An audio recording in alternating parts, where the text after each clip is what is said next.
de siéger à ta gauche, sur ton injonction, pour remplacer au pied levé mon oncle Abdul Ali Khan, retenu à la maison pour des raisons de santé.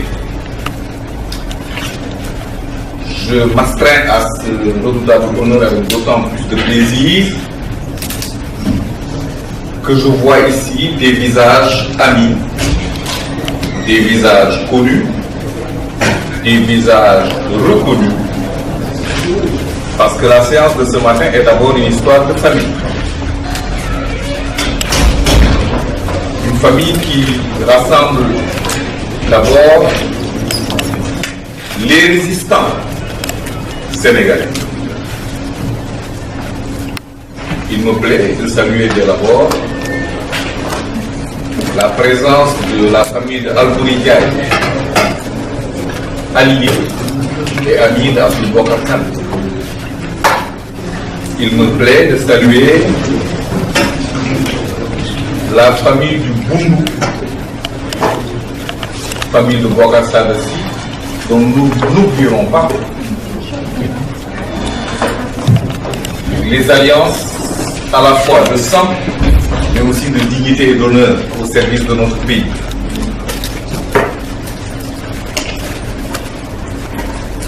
Je n'oublie pas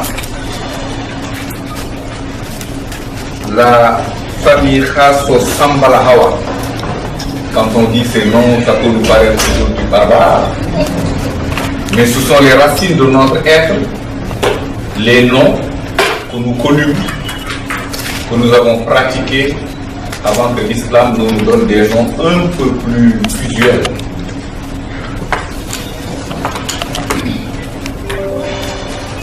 Je salue une famille à laquelle nous lie beaucoup de relations jusqu'ici inconnues, mais que ces journées culturelles vont mettre à jour. La famille de Serigne Touba Khadim Rassoul, ici représentée. Serigne Moustapha Mbacké, évidemment. Parce que nous rappelons quand même que un des frères d'Abdou Bokar Khan, deux, ont été déportés avec Serigne Touba au Gabon. Ce que l'histoire officielle ne dit pas. Mais le témoignage vivant, et à qui nous souhaitons encore longue vie, de cette amitié scellée au Gabon, c'est que le père de Mariam Selli porte le nom de Serigne Mohamedou Moustapha Mbacké. Étant né en 1925, on peut dire que ce n'est pas une innovation. C'est une amitié longue, qui date de longtemps, et qui a survécu au temps, et il est temps d'exhumer ce que l'historiographie officielle voudrait bien voir enterré. Je termine par saluer la présence de l'association Thierno Souleymane Baal. J'ai terminé par là, tant les relations entre les familles sont une.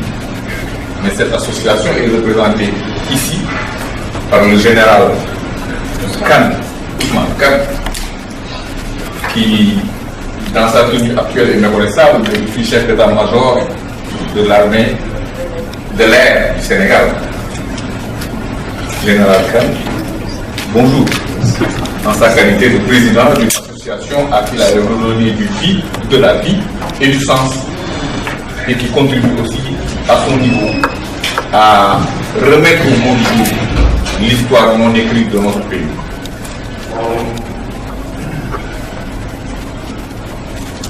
Je vais maintenant saluer ceux qui sont à la table. Après avoir salué le général Khan, à ma extrait texte, je salue mon aîné, qui peut se prévaloir d'être à la fois mon oncle et mon grand frère, mais aussi il vient de retrouver mon marabout, l'ambassadeur Tidiane Anne. Je salue ma Yaïboy, très simplement parce que son père et la mère à ma mère ont même père et même mère. Elle est donc ma Yaïboy. À sa droite, mon oncle, Bokar Khan, ici présent à la fois au nom de la famille, mais aussi en sa qualité de professeur d'histoire. Et à la droite de mon oncle, notre cousin, le professeur Alioune Ndiaye, du fait de son ascendance avec la famille d'Al-Mouri, mais aussi du fait de sa proximité avec la famille, de par son métier d'historien. Ces présentations faites, il me revenait simplement de ne pas garder la parole longtemps, mais juste de dire aux uns et aux autres, à ceux que nous avons nommés et à ceux que nous n'avons pas nommés, bienvenue. Bienvenue pour un moment qui, nous le pensons, va poser le premier jalon d'une nouvelle lecture de l'histoire de notre pays, qui ne se réduit pas à l'histoire écrite en langue française. Nous avons voulu pour cela donner à un traditionnaliste la parole. Les traditionnalistes donnent les étapes, notamment familiales, de l'histoire. Mais les historiens qui vont intervenir tout à l'heure, et les sachants qui vont nous donner